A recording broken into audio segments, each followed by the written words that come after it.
రాష్ట్రంలో రాక్షస రాజ్యం నడుస్తుంది.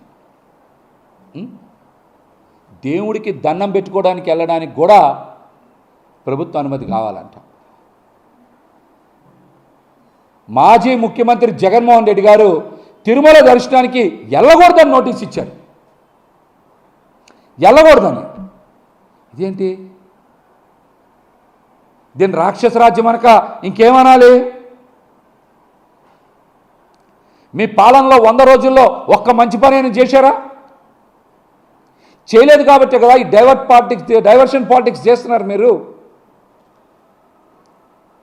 పక్క రాష్ట్రాల నుంచి కూడా మనుషుల్ని రప్పించి ఇక్కడ విధ్వంసం చేసేటువంటి కుట్రలు చేస్తూ ఉన్నారు. దీన్ని రాక్షస రాజ్యం అనక ఏమనాలి? చెప్పండి, ఏమనాలి?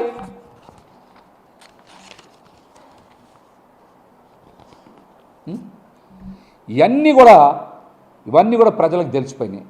ఈ కూటమి అధికారంలోకి వచ్చిన తర్వాత సూపర్ 6 లేదు, అంతా సూపర్ స్కామే. ఒక్క పథకం కూడా అమలు చేయలేకపోయారు. వర్షాలు తుఫాన్ల వల్ల నష్టపోయిన ప్రజలకి అండగా నిలవలేకపోయారు. ప్రభుత్వ లెక్కల ప్రకారమే కదా 6,800 కోట్ల రూపాయలు నష్టం వస్తే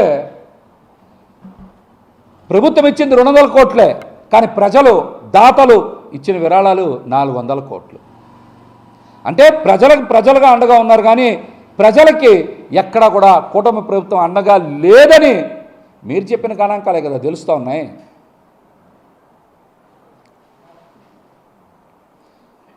చెప్పండి.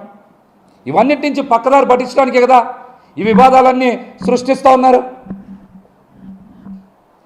ఇంకొక ముఖ్యమైన విషయం చాలామంది మాట్లాడుతున్నారు.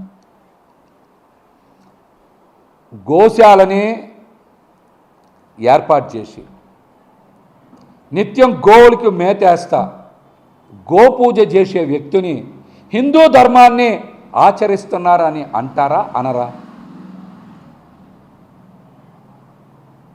జగన్మోహన్ రెడ్డి గారు ఇంట్లో గోశాల ఉంది, ఆయన గోవుల్ని పూజించట్లేదా?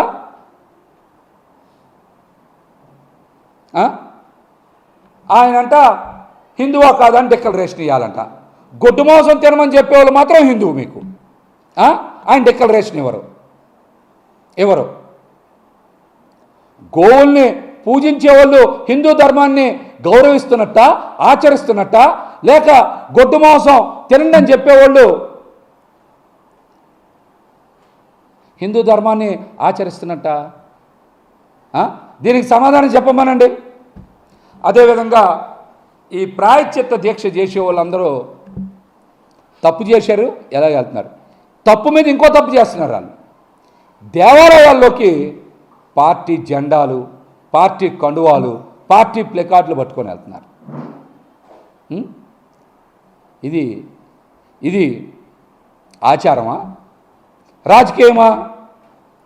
దేవాలయాల్లోకి బాలకృష్ణ గారు చూశారా? దేవాలయాల్లోకి ఏం చేస్తున్నారు? అందరూ ప్లెకార్డులు పట్టుకెళ్తున్నారు, కండువాలు వేసుకుంటున్నారు, పార్టీ దీని మీద ఫోటోలు దిగుతున్నారు. కనీసం మీరు హిందూ ధర్మం పట్ల, ఆలయ సాంప్రదాయాల పట్ల మీకు కనీస గౌరవం ఉందా? ముందు దీనికి ప్రాయశ్చిత్త దీక్షకు పిలువనిచ్చినటువంటి పవన్ కళ్యాణ్ గారు కూడా సమాధానం చెప్పాలి. ఇందాక కూడా చెప్పా, మళ్ళీ రిపీట్ చేస్తున్నా. గొడ్డు మాంసం తినచ్చని చెప్పిన పవన్ కళ్యాణ్ గారు సనాతన ధర్మం గురించి మాట్లాడే అర్హత ఉందా?